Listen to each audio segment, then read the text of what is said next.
Paris অলিম্পিকে ছেলেদের অ্যাথলেটিক্সে 10,000 metre ইভেন্টে সোনা জিতেছেন উগান্ডার জোশুয়া চেপতেগেই।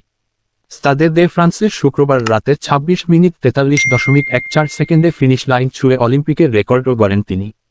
আগের রেকর্ড ছিল ইথিওপিয়ার কেনেনিশা বেকেলের। 2008 বেইজিং অলিম্পিকে এই ইভেন্টে 27 মিনিট 1.17 সেকেন্ডে দৌড় শেষ করে রেকর্ড করেছিলেন কেনেনিশা।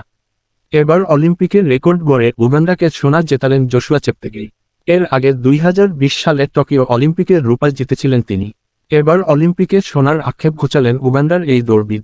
উগান্ডাকে সোনার পদক জিতিয়ে 27 বছর বয়সী চেপতেগেই জানিয়েছেন, তরুণেরা জীবনে যা অর্জন করতে চায় তা অর্জন করাই তাদের স্বপ্ন।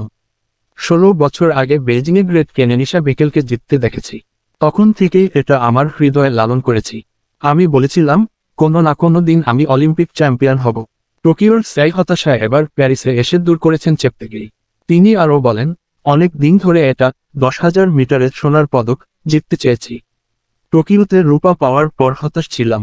এবার আমি আরও সাহস নিয়ে দৌড়েছি। 3 বার বিশ্ব চ্যাম্পিয়ন হলেও এই পদক মিস করছিলাম। এখন আমি নিজের সংগ্রহে এটা যোগ করতে পারবো।